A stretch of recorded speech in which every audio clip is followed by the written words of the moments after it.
Alhamdulillah, alhamdulillahirobbilalamin. Wassalatu wassalamu ala asyrofil anbiya'i wal mursalin sayyidina Muhammadin wa ala alihi wa sahbihi ajma'in. Allahumma rabbi shalli wa sallim wa yassir amri wahlul 'uqdatam min lisani yafqahu qawli. Amin. Puji serta syukur yang kita panjatkan kehadirat Allah Ilahi, yang mana pada kesempatan ini kita bisa berkumpul dalam rangka destinasi Indonesia positif calon guru penggerak angkatan 11 Kabupaten Tasikmalaya. Mudah-mudahan kita semua berada dalam lindungannya. Amin ya rabbal alamin. Shalawat beserta salam senantiasa kita limpahkan kepada junjungan kita Nabi besar Muhammad sallallahu alaihi wasallam, kepada keluarganya, kepada para sahabatnya, kepada umatnya, dan mudah-mudahan kita dari zaman mendapat syafaat dari yang bersama ini.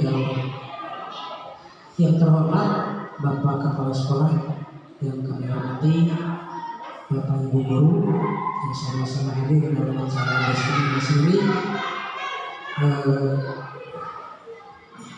Untuk mempersingkat waktu, marilah kita buka acara ini dengan bacaan basmalah bersama-sama. Bismillahirrahmanirrahim. Acara nomor 2 sambutan dari Bapak Kepala Sekolah yang akan disampaikan oleh Bapak Edi Juwaidul SPD. Kepadanya disilakan.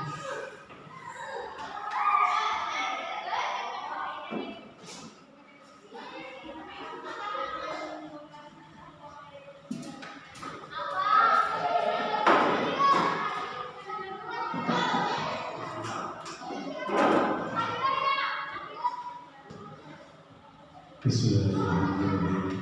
Assalamualaikum warahmatullahi wabarakatuh.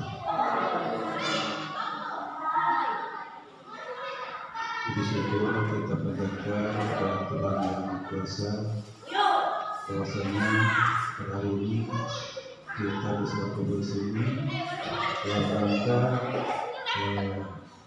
mendukung teman kita pada acara destinasi budaya fikih dari calon guru penggerak. Salawat dan salam mari kita curahkan kepada junjungan kita Nabi besar Muhammad sallallahu alaihi wasallam. Dan keluarganya, para sahabatnya, dan umat-umatnya yang turut kita mudah-mudahan kita juga nanti yang belum bekerja akan dapat bersama dan hadir. Terima kasih Bapak waktu yang telah memberikan kepada saya untuk memberikan sambutan kepada saya. Bapak, Ibu yang saya hormati, tidak terlalu di sini. Yang pertama, saya ucapkan terima kasih kepada Bapak Ibu atas kesediaannya mendukung rekan kita yang sekarang terpanggil untuk ikut dalam guru penggerak. Mudah-mudahan saja ke depan yang mudah-mudahan rekan kita Pak Iwa, Pak Gito, Ibu nanti bisa melaksanakan ini, karena melihat sekarang betapa cerahnya, betapa harganya seorang guru penggerak. Seperti yang kita ketahui bahwa asal golongan sudah 3B lulusan guru penggerak itu bisa meningkatkan karirnya sebagai kepala sekolah. Yang kemarin kecamatan kita ada 4 orang kepala baru yang masih muda-muda, itu semua dari guru penggerak. Nah, di sini juga Pak mengatakan saya merasa bersyukur dan kita merasa bergembira juga bahwa ada seorang guru kita yang terpanggil untuk mengikuti guru penggerak. Mudah-mudahan yang lainnya semua. Dan sebelum itu mudah-mudahan yang masih belum ber-3K yang tinggal di sini segera bersetuju juga. Bapak Ibu, atas nama saya pimpinan sekolah ini sekali lagi mengucapkan terima kasih kepada Bapak Ibu yang telah mendukung rekan kita yang ikut bergerak. Mudah-mudahan saja pada data dan kita semuanya memberikan kesehatan, kesehatan lancar mengikutinya sampai akhir, sukses semuanya. Untuk itu pasti semuanya akan berimbas kepada SD kita sekolah kita. Yang sekali lagi kita doakan pada kita sukses untuk selalu bergerak. Dan kita semua ini yang paling penting, kita semua atau rekan kita semua yang masih belum jelas nasibnya tahun ini bisa terrealisasi dari pemerintah bahwa bulan Desember katanya semua kebutuhan yang telah terpenuhi akan selesai. Di Bapak juga di sini saya sebagai pribadi dan pimpinan sekolah ini mengucapkan selamat kepada Pak Iwan Gunawan yang telah terpanggil untuk mengikuti PDD. Itu pada apa ya? Pak Dede di penggerak dan Pak Iwan di PPG. Mudah-mudahan Pak Iwan dan juga sukses, sehat, bisa melaksanakan dan nanti teraplikasinya. Dan saya walaupun hanya tinggal 2 bulan lagi, kita berdoa mudah-mudahan ya SD ini ada tambahan. Walaupun kemarin kita sudah sudah ada, kemudian dari sekarang ya kembali tidak apa-apalah. Memang kita juga mau ini bahwa kemudian sangat jauh dari tempat domisili. Bapak Ibu yang saya hormati, saya demikian sambutan saya. Sekali lagi terima kasih atas perhatiannya. Wassalamualaikum warahmatullahi wabarakatuh.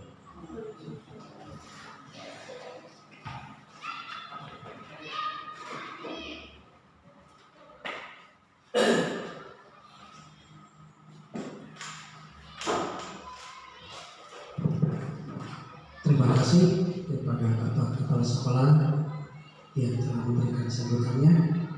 Dilanjut pada yang terhormat Pak Dede Tatan sebagai calon guru penggerak angkatan 11 Kabupaten Tasikmalaya. Kepadanya disilakan.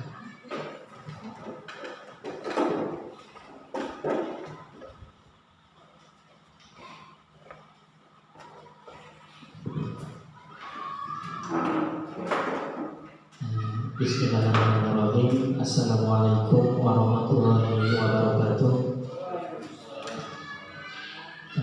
Mukadimah dari moderator. Sebelumnya saya ucapkan terima kasih kepada Bapak Kepala Sekolah serta kepada rekan guru yang telah yang bisa menyempatkan waktunya untuk hadir di tempat ini dalam acara diseminasi kegiatan budaya positif calon guru penggerak angkatan 11 Kabupaten Tasikmalaya. Sebelumnya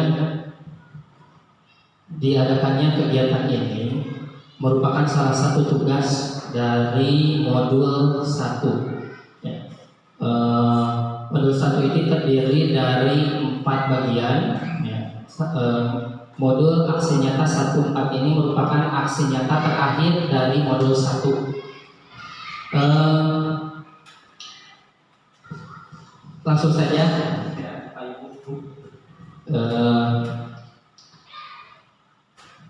Untuk agenda hari ini, agenda hari ini ada 4 kegiatan, ada 4 agenda. Yang pertama itu pembukaan, yang kedua penyampaian materi, yang ketiga diskusi, dan yang keempat penutup. Pembukaan tadi sudah dibuka oleh moderator. Terima kasih kepada Pandang yang telah membantu saya dalam kegiatan ini. Ya.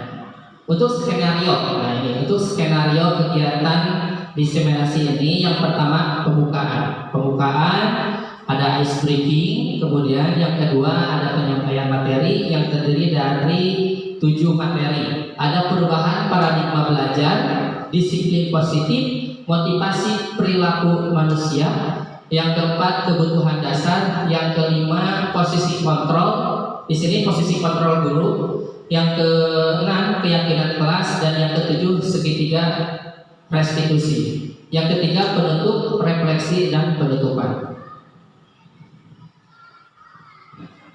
Tujuan diadakannya diseminasi ini yaitu untuk berbagi pemahaman dan pengalaman terkait budaya positif yang dapat membantu murid belajar dengan aman dan nyaman sesuai filosofi Ki Hajar Dewantara.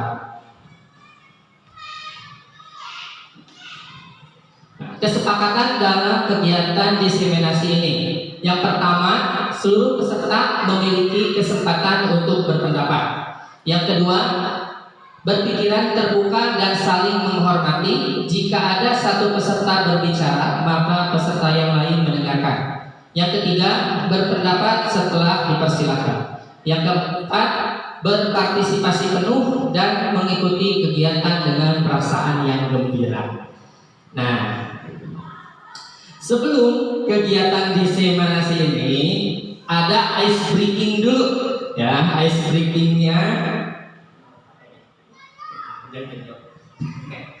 ice breakingnya yaitu mengenai teka-teki, ya, teka-teki hewan, ya.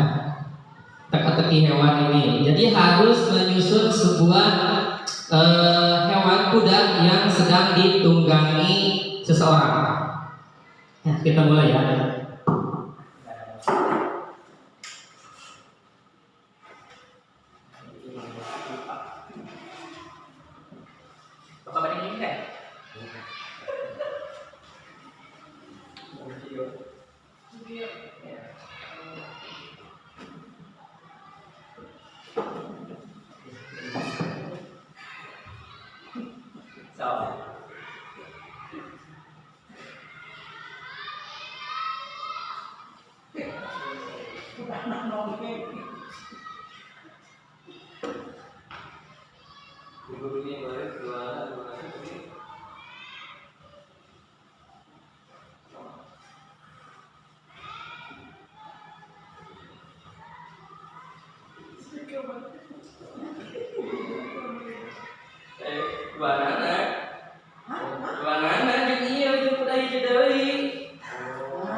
Udah ya?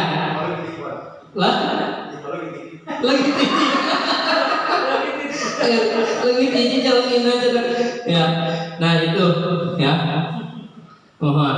Nah, dalam ice breaking ini ada apa ya? Ada hal positif yang bisa kita ambil. Salah satunya yaitu kita fokus terhadap satu tujuan, ya. Dimana tujuan kita itu dalam permainan ini ada tujuan kita harus menyusun suatu gambar atau menyusun suatu seseorang untuk menunggangi menunggangi seekor kuda.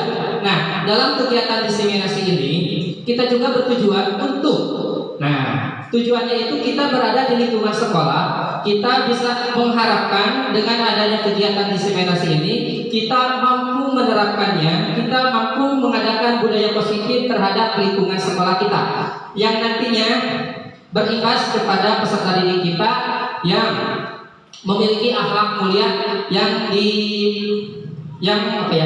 yang ada di kurikulum Merdeka, gitu. Lebih tinggi. Ya, sudah ya. Oke, kita lanjut ke ini.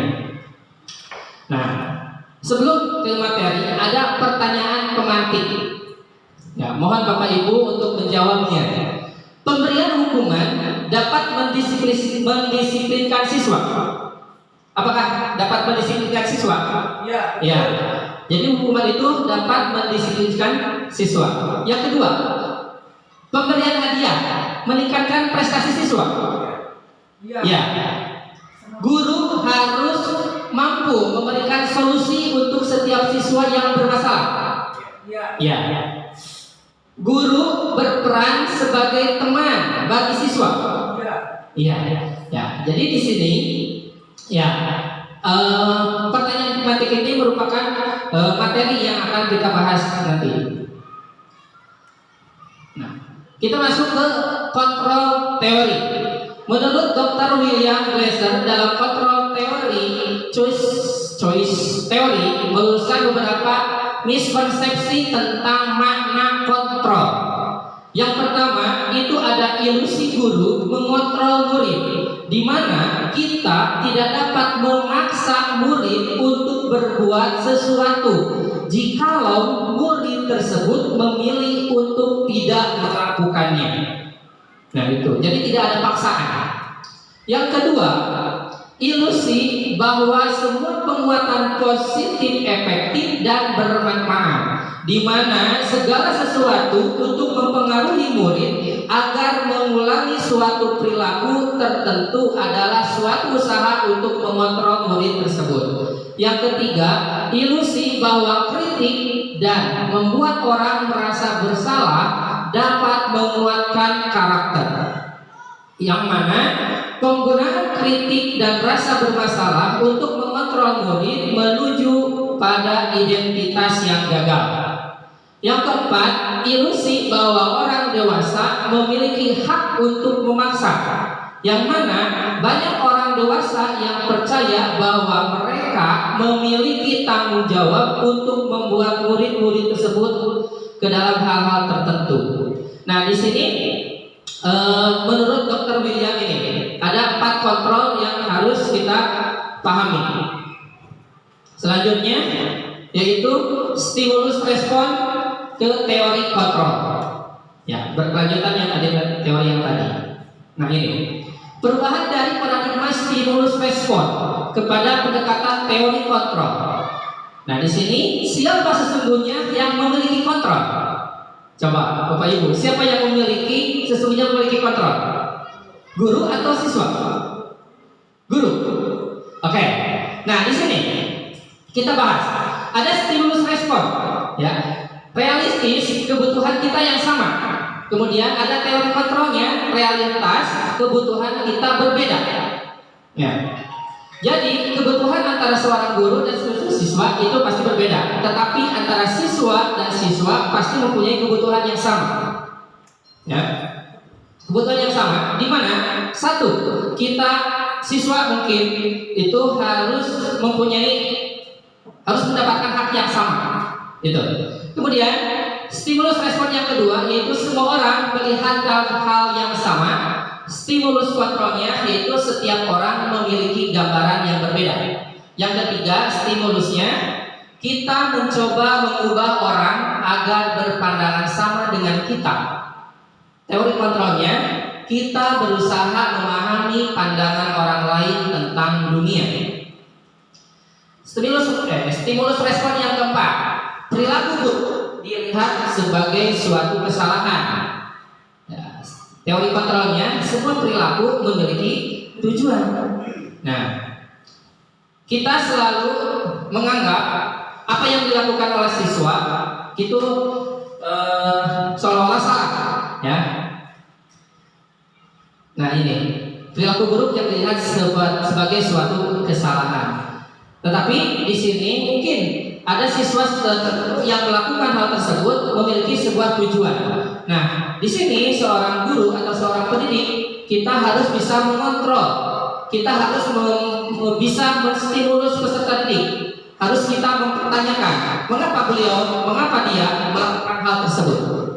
Nah, kemudian ada stimulus respon yang kelima, yaitu orang lain bisa mengontrol saya. Teori kontrolnya, hanya Anda yang bisa mengontrol diri Anda. Nah, di sini yang tadi, siapa yang memiliki peran tadi? Sesungguhnya yang memiliki kontrol, guru atau siswa? Nah, di sini orang lain bisa mengontrol, kita bisa mengontrol peserta didik. Ya. Tetapi yang bisa merubah perilaku untuk melaksanakan budaya positifnya itu yaitu siswanya tersebut. Jadi yang memiliki hak sesungguhnya yang memiliki kontrol sepenuhnya itu adalah peserta didik. Kita hanya sebatas mengontrolnya saja. Seperti itu. Jadi hanya Anda yang bisa mengontrol diri sendiri. Di sini adalah ditujukan kepada peserta didik. Ya. Berubah atau tidaknya, kita sudah berusaha sepenuhnya, kita sudah berusaha sekuat tenaga untuk mendisiplinkan peserta didik. Tetapi jika tidak peserta didik tersebut tidak mau berubah, maka bukan kesalahan kita dalam mendidik peserta didik. Karena di sini yang bisa mengontrol dirinya itu adalah dirinya sendiri.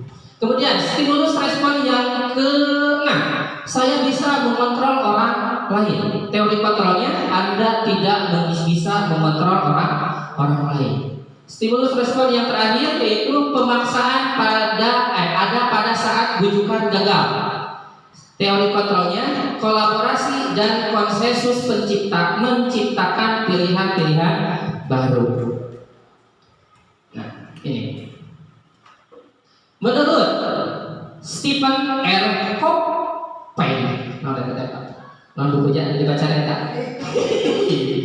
ya, dalam bukunya Principle Centric Leadership tahun 1991 mengatakan, bila kita ingin membuat kemajuan perlahan sedikit-sedikit, ubahlah sikap atau perilaku Anda. Namun bila kita ingin memperbaiki cara-cara utama kita, maka kita perlu mengubah kerangka acuan kita.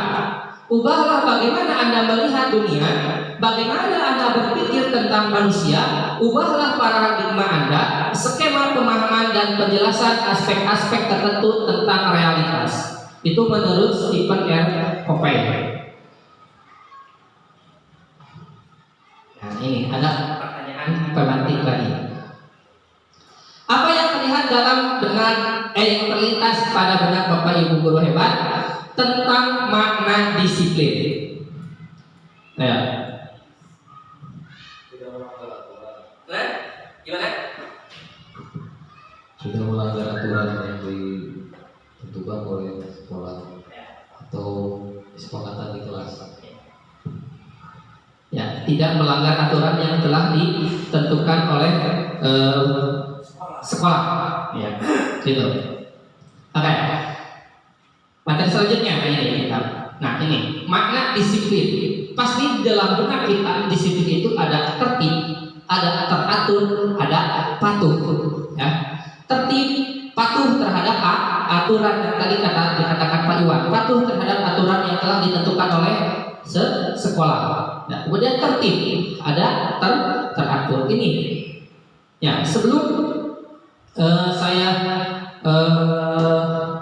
mengikuti pendidikan guru penggerak juga, ketika dalam modul ini disiplin yang terlintas dalam benak saya ini sama, ya, patuh, ya, itu. Yang penting siswa patuh terhadap aturan, gitu. Nah, ini disiplin positif, ya. Ada dua ilmuwan di sini. Menurut Ki Hajar Dewantara, untuk mencapai kemerdekaan pendidikan kita saat ini, dalam menciptakan murid merdeka, syarat utamanya adalah disiplin diri yang memiliki motivasi internal. Hari internal kan gimana Bu? dari diri sendiri. Ya. Kemudian, menurut Diana Gosen, ya, arti asli dari kata disiplin ini juga berkonotasi dengan disiplin diri dari murid-murid. Yang kedua, disiplin diri dapat membuat seseorang menggali potensinya menuju kepada sebuah tujuan mulia, sesuatu yang dihargai dan bermakna. Kemudian, menurut Diana Gosen juga, disiplin diri juga mempelajari bagaimana cara kita mengontrol diri dan bagaimana menguasai diri untuk memilih tindakan yang mengacu pada nilai-nilai yang kita hargai agar tercapai tujuan mulia yang diinginkan. Dengan kata lain, seseorang yang memiliki disiplin diri berarti mereka bisa bertanggung jawab terhadap apa yang dilakukannya oleh mereka berdasarkan tindakan mereka terhadap nilai-nilai kebajikan universal. Nah ini, ya. Disiplin positif standar pendidikan nasional, yaitu ada berkarakter, berdisiplin, santun, jujur, peduli, bertanggung jawab sesuai dengan kompetensi yang diharapkan. Nah, untuk mencapai karakter tersebut, nah ada 4 di sini. Yang pertama, lingkungan positif, ya, lingkungan positif. Ya, khususnya di lingkungan sekolah. Kemudian penerapan disiplin. Nah, penerapan disiplin. Kita bisa menerapkan disiplin salah satunya dengan nanti kita akan membahas mengenai kesepakatan kelas. Ya, kesepakatan kelas. Nanti itu dalam penerapan disiplin bisa kita terapkan dari sana. Kemudian nilai-nilai kebajikan universal. Kemudian terakhir motivasi perilaku manusia.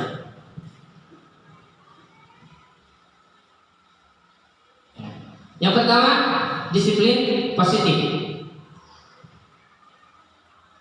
Pada profil pelajar Pancasila ada 6 karakter yang harus tercapai yang terdapat di dalam kurikulum Merdeka. Yang pertama, bermain bertakwa kepada Tuhan Yang Maha Esa dan berakhlak mulia. Yang kedua, yaitu mandiri. 3, bernalar kritis, kreatif, gotong royong, dan berkebinekaan global. Disiplin adalah di sini kemampuan memerintah diri sendiri dalam mengontrol dan menguasai diri untuk memilih tindakan yang mengacu pada nilai-nilai yang kita hargai dengan penuh tanggung jawab tanpa terperintah orang lain. Nilai-nilai yang kita hargai adalah nilai kebajikan, sifat positif manusia yang merupakan tujuan mulia yang ingin dicapai setiap individu, yaitu nilai-nilai dalam profil pelajar Pancasila yang tadi ada. Ya. Nah ini. Yang kedua, motivasi. Ya. Sebagai seorang pendidik, saat Anda perlu hadir di suatu pelatihan, motivasi apakah yang mendasari tindakan Anda? Ya. Apakah Anda hadir karena tidak ingin ditegur oleh pihak panitia atau pengawas Anda dan mendapatkan surat teguran, menghindari ketidaknyamanan dalam hukuman, atau Anda ingin terlihat dan dipuji oleh orang lain atau mendapat penghargaan sebagai guru berprestasi, mendapatkan imbalan atau penghargaan orang lain, atau Anda ingin menjadi pembelajar sepanjang hayat, menjadi orang yang berusaha dan bertanggung jawab serta menghargai diri Anda sendiri sebagai teladan bagi murid-murid Anda, guru-guru Anda, serta lingkungan Anda, karena Anda terpercaya tindakan Anda sebagai pemimpin pembelajar akan jadi panutan oleh lingkungan Anda, tetapi menghargai nilai-nilai kebajikan diri sendiri. Manakah motivasi yang paling kuat mendasari tindakan Anda, atau adakah suatu proses perubahan motivasi antara dua motivasi? Dua motivasi ada implisit sama ekstrinsik. Nah, di sini ya,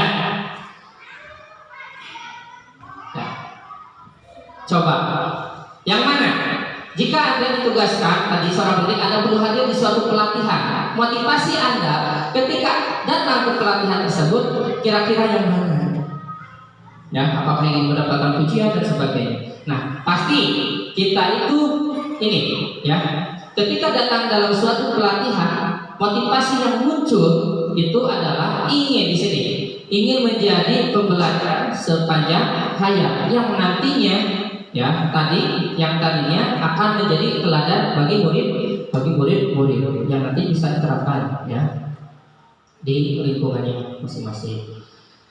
Materi selanjutnya ini ada teori motivasi, hukuman, penghargaan, dan restitusi. Ada motivasi perilaku manusia. Yang pertama, untuk menghindari ketidaknyamanan atau hukuman. Yang kedua, untuk mendapatkan imbalan atau penghargaan dari orang lain. Yang ketiga, untuk menjadi orang yang mereka inginkan dan menghargai diri sendiri dengan nilai-nilai yang mereka percaya. Pasti tadi yang kita pilih itu adalah poin 3 di sini, ya. Nah, di sini ayo berdiskusi. Ibu Anas, guru kelas 2 SD, mendapatkan masalah. Murid-muridnya tidak bisa tertib berdiri antri di depan pintu kelas dan selalu berebutan masuk ke dalam kelas setelah jam istirahat usai. Ini tentunya sangat mengganggu proses pembelajaran di mana kelas tidak dapat mulai tepat waktu karena Ibu Anas sibuk menenangkan murid-muridnya untuk waktu cukup lama. Akhirnya Bu Anas berpikir cepat dan mengandalkan stiker bintang. Setiap murid-muridnya akan masuk kelas usai jam istirahat. Bu Anas akan mengiming-imingi murid-muridnya dengan stiker bintang. Siapa yang dapat berdiri lurus dan berbaris rapi antri di depan pintu dapat bintang dari Ibu Anas. Sebagian besar murid-muridnya menyambut tentang tantangan tersebut dan langsung berdiri rapi di depan pintu agar mendapatkan stiker bintang. Hal ini terus dilakukan Bu Anas selama beberapa minggu. Karena cukup berhasil membuat murid-muridnya berdiri rapi antri di depan pintu, sampai pada suatu saat Bu Anas sakit dan terpaksa digantikan oleh Pak Heru. Pak Heru tidak mengetahui tentang stiker bintang dan benar saja pada saat mau masuk ke kelas usai jam istirahat, murid-murid ke kelas 2 kembali berebutan masuk kelas. Apa yang terjadi? Mengapa? Nah, di sini ada pertanyaan. Berdasarkan teori motivasi yang telah dipelajari pada pembelajaran sebelumnya, kira-kira apa motivasi murid-murid kelas 2 untuk bersedia berdiri antri sebelum masuk kelas? Ingin mendapatkan bintang. Nah, ingin mendapatkan bintang berarti itu adalah sebuah hadiah, reward ya. Ya. Nah, apakah ingin mendapatkan hadiah bintang itu termasuk motivasi intrinsik atau ekstrinsik? Ekstrinsik, ya, karena dari luar, ya. Siswa berdiri rapi karena ingin mendapatkan bintang dari Ibu Anas. Nah, Ibu Anas sakit digantikan oleh Pak Heru, anaknya gebiar lagi. Berarti kan motivasinya hilang. Ya, motivasi untuk berdiri rapinya hilang. Karena apa? Karena reward yang diberikannya oleh Ibu Anas tidak diterapkan oleh Pak Heru. Ya, jadi anak-anak di sini berdiri rapi, ya, itu ingin mendapatkan sebuah reward. Jadi itu motivasinya dari eksternal. Yang kedua, adakah cara lain agar murid-murid kelas 2 bersedia antri di depan kelas tanpa diberi penghargaan stiker bintang? Ada tidak cara lain? Dengan ditakuti. Dengan ditakut-takuti, ya, ditakut-takuti. Ya, coba Bu Puja, ada lagi nggak? Dengan cara apa? Ya, motivasi. Ya, ya. Di sini, ya mungkin, ya bisa saja kita terapkan di sini. Adakah cara lain agar murid-murid kelas 2 bersedia antri di depan kelas tanpa diberi penghargaan stiker bintang? Atta jelaskan di sini. Ya, selain tadi diberikan sebuah reward, ya bisa saja, ya mudah-mudahan ini bisa, mungkin ya ini berpendapat saya. Mungkin kita sebagai pendidik bisa menampilkan atau menayangkan sebuah video pembelajaran mengenai atau video disiplin positif, ya nanti peserta didik tersebut melihat tayangan video tersebut, ya. Setelah ditampilkan, ya nanti kita buat di sini ada kesepakatan kelas. Nah, kesepakatan kelas di sana, di kesepakatan kelas itu atau nanti di keyakinan kelas itu kesepakatan kita tampilkan atau kita terapkan, ya itu yang tadi didisiplinkan, karena ini berdiri rapi itu termasuk ini disiplin. Nah, itu. Ya, jadi kita bisa menayangkan video-video yang berbudaya positif. Ya, mungkin bisa saja ketika melihat video tersebut peserta didik, oh iya, ketika tampil rapi, ketika duduk rapi, ketika belajar tidak berisik, ya mungkin saja bisa muncul motivasi intrinsiknya dari diri sendirinya, gitu. Nah, di sini kita masuk ke dalam hukuman dan konsekuensi. Hukuman bersifat tidak terencana atau tiba-tiba. Ya, itu hukuman. Beda dengan konsekuensi. Konsekuensi itu sebelumnya kita sudah kasih tahu, ya perjanjian kesepakatan nanti ada di kesepakatan kelas. Yang melanggar kesepakatan kelas tersebut pasti ada konsekuensi. Ya. Itu. Jadi hukuman itu bersifat tidak terencana. Anak atau murid tidak tahu apa yang akan terjadi dan tidak terlibatkan. Hukuman bersifat satu arah dari pihak guru yang memberikan, dan murid hanya menerima suatu hukuman tanpa melalui suatu kesepakatan atau pengarahan dari pihak guru baik sebelum atau sesudahnya. Jadi itu hukuman itu dadakan kesalahan. Murid melakukan kesalahan, ya biasanya kita dadakan oke sih hukumnya. Karena kita juga tidak terencana, ya. Kita juga tidak terencana. Ya. Nah, kalau konsekuensi itu terencana, ya, atau sudah disepakati, sudah dibahas dan disetujui oleh murid dan guru. Umumnya bentuk-bentuk konsekuensi dibuat oleh pihak guru atau sekolah dan murid sudah mengetahui sebelumnya. Konsekuensi akan diterima bila ada pelanggaran. Di sini guru bisa melakukan konsekuensi jikalau, ya, di kelasnya kita sudah melakukan atau sudah membuat keyakinan kelas atau kesepakatan kelas dengan peserta didik. Nah, hukuman, konsekuensi, dan restitusi. Identitas gagal, kemudian ada identitas sukses, ya, di dalam tabel ini. Hukuman, murid atau anak belajar menyembunyikan kesalahan. Konsekuensinya, murid atau anak belajar taat peraturan. Restitusi, murid atau anak belajar memecahkan masalah. Kemudian identitas hukuman, mencoba mengontrol anak dengan penguatan negatif, membayar impas kesalahan. Ya. Mencoba mengontrol anak dengan penguatan positif. Anak paham bahwa dirinya sendiri yang pegang kendali kontrol. Lamun kieu buang sampah sembarangan didenda 2.000, hukuman atau napi konsekuensi.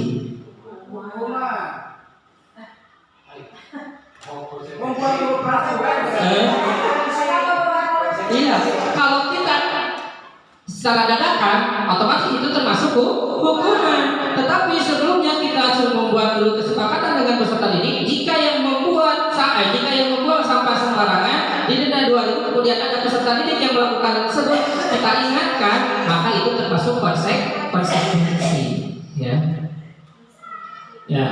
Kemudian hukuman, dampak pada murid marah, merasa bersalah, rendah diri, mengasingkan diri. Konsekuensinya kehilangan hak atau jeda seorang diri atau time out, penahanan, detention, ya. Restitusi, murid atau anak tidak kehilangan waktu namun bersemangat untuk memperbaiki diri. Hukuman tiba-tiba tidak diharapkan atau sangat melukai. Konsekuensinya sudah diketahui masuk akal. Restitusi berupa undangan untuk mengadakan restitusi.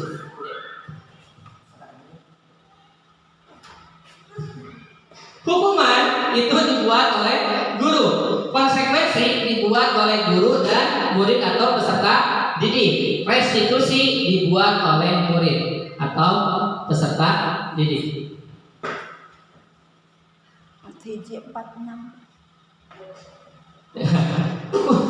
Oke, kita masuk ke materi selanjutnya. Nah, ini kesimpulan tabel,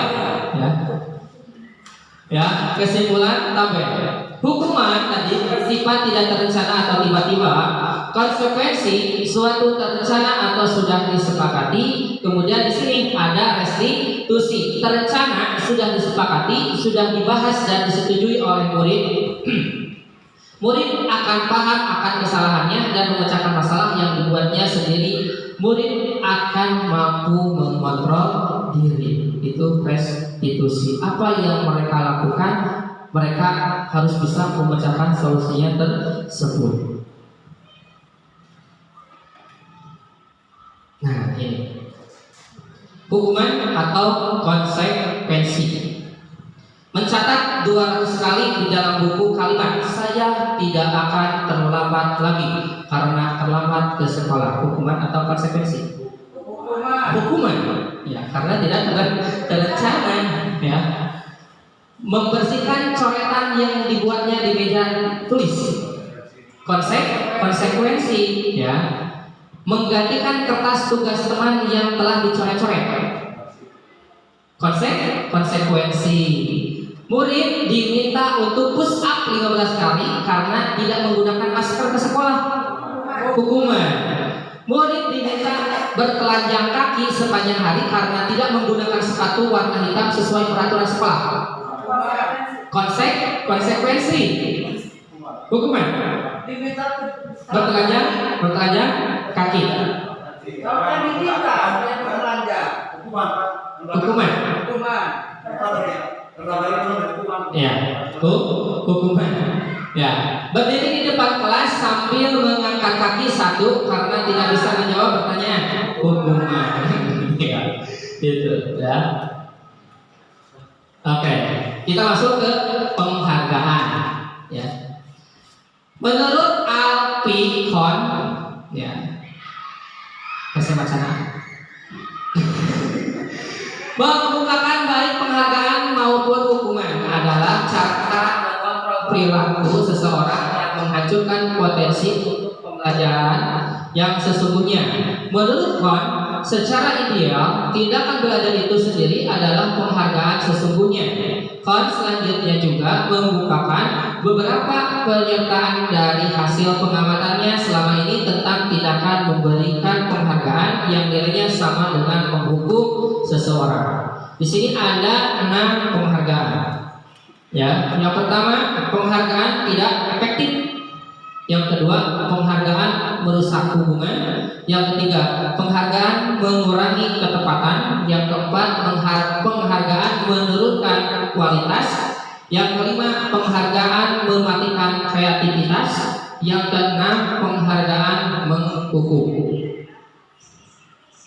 Nah, kita masuk ke restitusi, ya. Restitusi adalah proses menciptakan kondisi bagi murid untuk memperbaiki kesalahan mereka. sehingga mereka bisa kembali pada kelompok mereka dengan karakter yang lebih kuat, yang nantinya restitusi setelah dilaksanakan itu nanti pendekatannya ke disiplin positif. Nah, ada 5 ya, salah nanti. Ada 5 kebutuhan dasar manusia. Ya, salah tanggap Pak, waktu itu saya kata fasilitator sebutkan dasar kebutuhan dasar manusia. Kok cek guru penggerak sih nggak bahas begitu? Karena dari kata-kata di Google itu ada ada yang berhubungan dengan sesuatu lah gitu. Tapi setelah belajar pendidikan di guru penggerak, oh ini ya kebutuhan dasar manusia ini dalam sebuah pendidikan ternyata itu di sini. Kebutuhan bertahan hidup, yang kedua kasih sayang dan rasa diterima, yang ketiga penguasaan, yang keempat kebebasan, dan yang kelima itu kesenangan. Beda. Opatnya 2 salah. Ya, ini ada 5 posisi kontrol guru. Menurut Ian Egerton dalam bukunya Restructuring School Discipline tahun 1998, itu ada penghukum, ada pembuat merasa bersalah, ada teman, ada pemantau, dan ada manajer. Ya, ada manajer.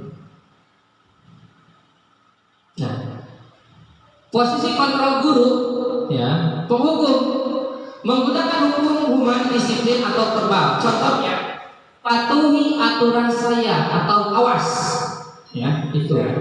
Kemudian ada membuat merasa bersalah, membuat orang lain merasa tidak nyaman, bersalah atau negatif. Contohnya, ibu sangat kecewa sekali dengan kamu, ya, itu. Dengan kata itu mereka akan merasa bersalah. Kemudian ada sebagai teman, tidak menyakiti murid, namun berupaya mengontrol murid melalui persuasi. Contohnya, ayolah bantu gitu ya, demi ibu ya. Nah itu sebagai teman. Kemudian ada pemantau. Memantau berarti mengawasi berdasarkan pada peraturan-peraturan atau konsekuensi. Contohnya peraturannya apa, sanksi atau konsekuensinya apa. Ya. Sebagai manajer, guru berbuat sesuatu bersama dengan murid, mempertanggungjawabkan perilakunya, mendukung murid menemukan solusi atas permasalahannya. Contohnya, apa yang kita yakini kembali ke dalam keyakinan kelas yang sudah disepakati. Terus ayat ini pernyataan jangan didiakan. Pernyataan siapa yang mengatakan saya kecewa sekali dengan kamu, tadi termasuk apa? Di sini ada pembuat orang bersalah, ada penghukum, ada teman, ada pemantau, ada manajer, ada penghukum. Ya, membuat orang merasa bersalah. Kamu tidak pernah benar melakukannya.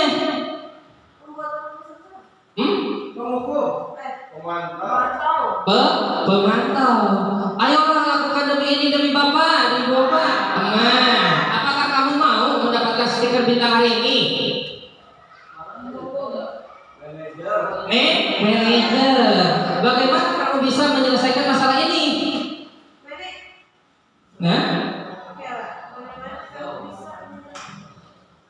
coba bagaimana kamu bisa menyelesaikan masalah ini? Pemantau. Ya, kamu selalu yang paling terakhir.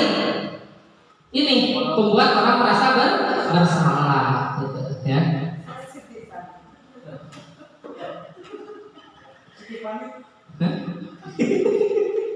Nah ini keyakinan kelas ya. Keyakinan kelas yaitu nilai-nilai kebajikan universal yang muncul dari dirinya yang kemudian disepakati secara tersirat dalam tersurat. Nilai-nilai kebajikan menekankan pada keyakinan seseorang akan lebih memotivasi seseorang, dan di dalam seseorang akan lebih tergerak dan bersemangat untuk menjalankan keyakinannya daripada hanya sekedar mengikuti serangkaian peraturan tertulis. Pembentukan keyakinan kelas, Yang pertama itu keyakinan kelas berupa pernyataan-pernyataan universal. Contoh di sini, ya, kesepakatan kelas. Jadi masih secara umum, ya. Contoh di sini saya sudah melaksanakan kegiatan buat keyakinan kelas bersama kelas 6. Di sini saya akan bacakan satu. Nah ini ada. Harus sopan, harus sopan. Di sini ada harus sopan. Kemudian jangan menghina, ya, jangan menghina, harus sopan itu masih secara universal, masih umum. Jadi belum khusus. Sopannya di mana? Ya, menghinakan di mana? Nah itu, ya. Nah kemudian yang kedua,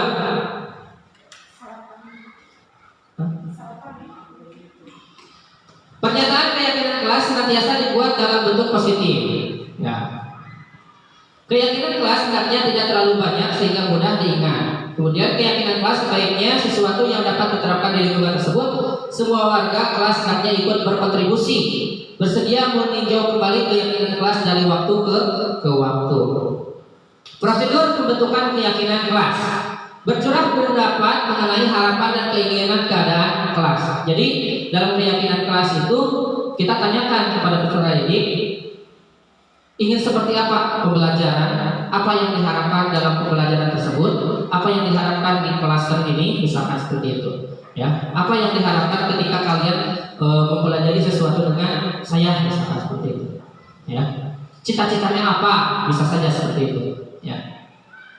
Ajak warga murid untuk menemukan nilai kebajikan atau keyakinan yang dituju tadi, ya. Melakukan itu tujuannya untuk apa? Ya gitu. Kemudian keyakinan sekolah kelas selanjutnya bisa diletakkan di dinding kelas yang mudah dilihat oleh warga kelas. Bisa di karton atau ditempel di karton di dinding. Nah ini ada kegiatan pendalaman keyakinan kelas di tabel T dan Y. Di tabel T ini, di tabel Y ini, ya, ini tabel Y, ini tabel T. Ada hormat, ada terdengar. Satu orang berbicara, yuk saya bantu. Kemudian terlihat berempati terhadap perasaan orang lain. Kemudian ada berperilaku tersenyum ramah, memberikan salam hormat, tetapi berjabat tangan, namaste, meletakkan tangan di dada, tetapi saling sebenarnya. Kemudian dalam tabel T, tak ada tampak seperti dan tidak tampak seperti. Hormat, di sini ada hormat. Datang tepat waktu, ya. Tidak tampak seperti sering hadir terlambat. Tampak seperti menyapa teman dan guru setiap hari. Tidak tampak seperti acuh kepada teman dan guru. Mengembalikan barang teman yang telah dipinjam dan mengucapkan terima kasih, ya. Tidak tampak seperti tidak mengembalikan barang yang telah dipinjam dan meletakkan sembarangan. Itu sering terjadi di lingkungan kita, ya. Pada bahasa ini. Ayah di dia ya, masuk ke dia jangan ada tabel T-nya. Untuk sama wapul itu, ya tidak diletakkan kembali, tidak luar dari mana daya itu, ya. Itu, ya. Kemudian ada bekerja, ya. Bekerja tampak seperti tekun bekerja dan menyimak guru, tidak tampak seperti tidak mendengarkan guru dan acuh tak acuh. Murid tersebut selalu terlihat mendengarkan guru, tapi ketika pas kita tanya materinya tidak tahu. Berarti dia teh atau orang teh lain memahami tapi malaung gitu, ya. Kemudian menyerahkan tugas tepat waktu, ya. Tugas tidak diberikan. Itu kegiatan pendalaman keyakinan kelas berdasarkan tabel T dan Y. Nah ini ada segitiga restitusi, ya. Ada menstabilkan identitas, ada validasi tindakan yang salah, kemudian menanyakan keyakinan. Untuk membuat anak yang merasa gagal karena berbuat salah menjadi positif terhadap dirinya, itu menstabilkan identitas. Guru berkata, berbuat salah itu hal yang manusiawi, tidak ada manusia yang sempurna. Bapak Ibu guru juga salah ketika pasti bisa menyelesaikan masalah ini. Ini menstabilkan identitas, ya. Ini yang murid keureuy, bapak gosok keureuy gitu, tapi tidak untuk keterlaluan kumaha gitu, ya. Itu menstabilkan identitas. Jadi ketika anak itu emosinya sedang emosional banget, nah kita bisa menstabilkan identitas dengan contoh-contoh yang relevan gitu. Kalau kamu menyalahkan dirimu sendiri terus-menerus, apakah kamu bersikap baik kepada dirimu sendiri? Nah itu ya, kata-katanya seperti itu. Kemudian validasi kebutuhan, membantu murid mengenali basic need atau kebutuhan dasar yang ingin dipenuhinya ketika melakukan kesalahan itu. Guru berkata di sini, kamu bisa saja kan melakukan hal yang lebih buruk, tapi kamu tidak melakukannya. Kemudian kamu pasti punya alasan apa melakukannya. Ya, itu ide memvalidasi kebutuhan. Nah, ini menanyakan keyakinan. Anak melihat kesalahannya dihubungkan dengan norma sosial dan nilai-nilai yang mendasari manusia berinteraksi dengan orang lain. Contoh, guru berkata, apa nilai yang kita percayai di kelas atau di sekolah kita? Nilai-nilai universal apa yang telah kita sepakati? Kelas yang ideal itu seperti apa sih? Nah itu hubungannya dengan keyakinan kelas atau kesepakatan kelas yang sudah kita buat. Nah ini ada contoh penerapan segitiga restitusi. Udah ditayangkan isi, tayangkan Pak. Ya ini mendemonstrasikan ya. Ini demonstrasi penerapan kegiatan segitiga restitusi. Di sini menceritakan bahwa siswa tersebut melakukan kesalahan yang mana baru mengerjakan PR ketika waktu pembelajaran akan dimulai.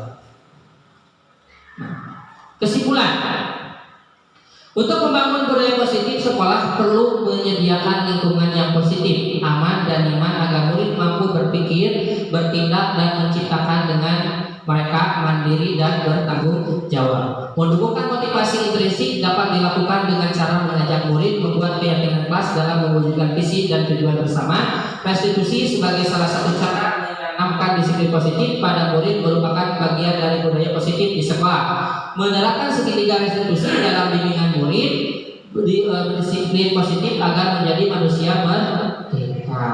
Oke, terima kasih sudah mengikuti diseminasi ini. Mohon maaf jika ada kesalahan atau kesalahan dalam penyampaian materi.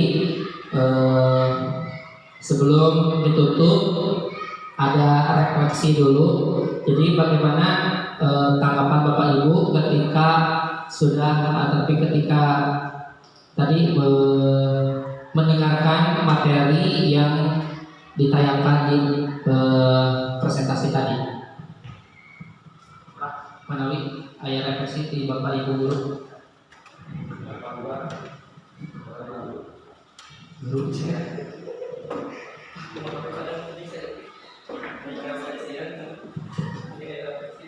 Terima kasih. Menurut pendapat kami, refleksi ini sangat membantu dan menjadi motivasi untuk calon guru bergerak. Mudah-mudahan kedepannya lebih baik lagi. Sekian Pak. Terima kasih. Assalamualaikum warahmatullahi wabarakatuh. Ayat lanjut Pak. Cekap.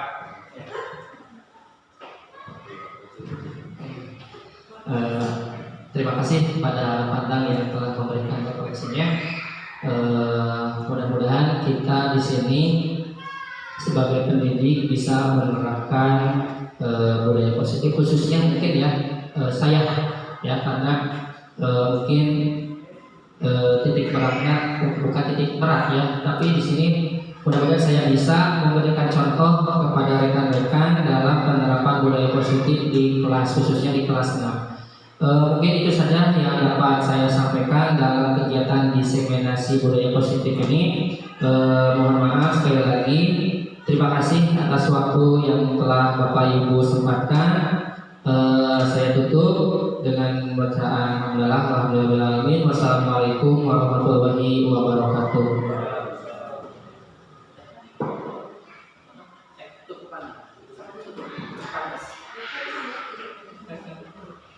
Terima